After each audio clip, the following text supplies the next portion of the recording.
You are watching Tech Confessions, created by Amy Lewis and brought to you by VMware.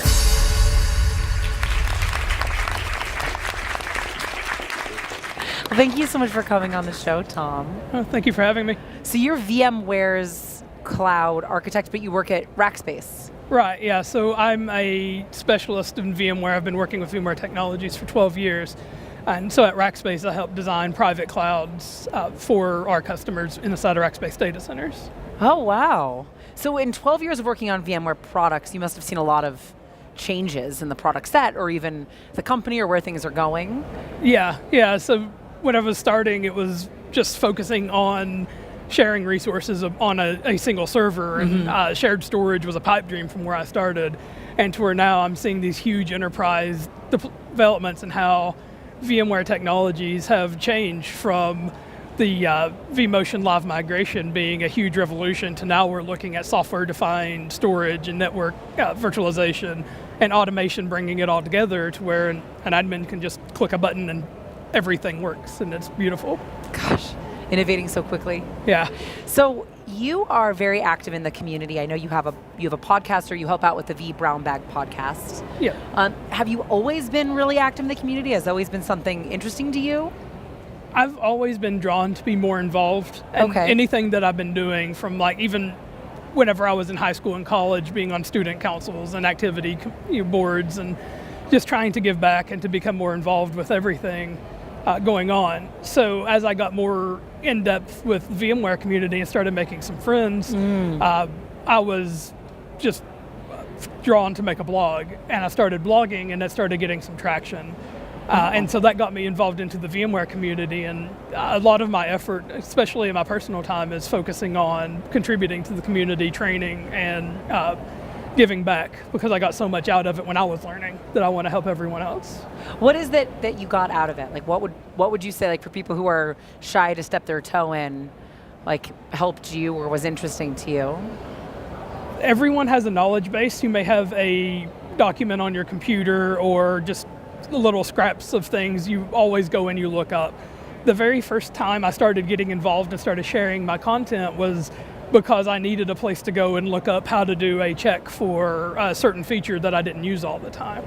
So I was taking my personal knowledge base and putting it out for a public forum where I could search it. And so that's how I started getting traction, as a deep technical how-to for how to check different things on a server.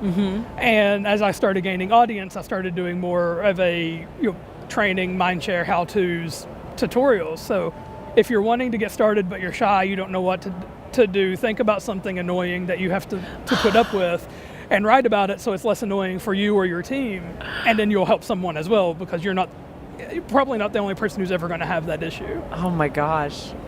I love that way of thinking about it. Think about something that's annoying for you. Yeah, so if it's something that's annoying enough that you've tried to fix it, then it's annoying enough someone else needs your help. Yeah, it's a community annoyance at that point. You can squash it out. Oh my gosh.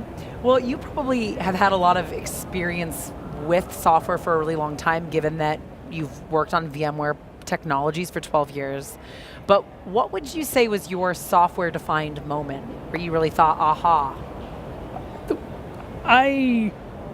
Before we get to that, I've got to take one step. I started out as an accountant, so I wasn't in technology until I was given an opportunity by... You were an accountant, like a CPA? Yeah, so I was a bookkeeper, basically. I worked for a real estate company. I was cutting escrow checks for realtors. And because we had a small IT staff at our company, I also was entering web keys into their computers.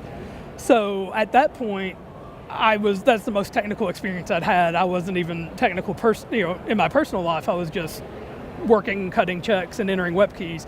And the manager gave me an opportunity to step in as a desktop support agent. He was like, we need a new desktop person. You know everyone in the company because you pay them. So everyone likes you. And you already have touched every one of their computers, so they trust you. Will you come up and do this, and I'll train you in it? So that's how I got into tech. But my software-defined moment where everything just snapped for me is when a server refresh was coming up, and that same manager threw Scott Lowe's Mastering vSphere 3.5 on my desk. I was just learning. I was just got a CompTIA A+, so it was all hardware and desktop, and just desktops. And he said, read this, tell me within the month if you think we should go with VMware as our platform or if we should just buy some more PowerEdge servers to run the traditional way. And so I read it, I was whiteboarding as I went, and it was making my head hurt to the point where I was in tears. It was such a foreign concept to me. And then, it snapped, and that was whenever I knew VMware was where I wanted my career to go, and I'd been focused on it ever since. No way. So wait, how is it that did you know as soon as you got the opportunity from that manager to move into being a desktop manager that you're like, oh, that's it, I know I'm done with accounting, or was that a hard decision? Those are pretty big career pivot. Right, so I've always said I was an economics major, I was in an economics field, and I made an economical decision to go into IT. It just really met my personality of being curious and troubleshooting and trying to figure out better ways to do things. And it gave me a avenue to get involved and to better myself. So I've never thought about going back, and I don't think that especially at this point, that's even something I would consider doing. Gosh, that's great. That is a good tech confession. Yeah. It's like a converted accountant. Yeah, so it does actually help a lot in my career, and has a lot of deep technical people can't understand the business side or the budgeting side of IT, so it's really easy to get involved in one vertical and say, well, we need this, but not really understand the business needs and business case. So having worked with the money and the different cost-benefit analysis through my education has really helped give me a perspective that I think is pretty unique. I know, it is unique. I love that. Well, when you're ready to give your tech confession, join us at techconfessionstheshow.com.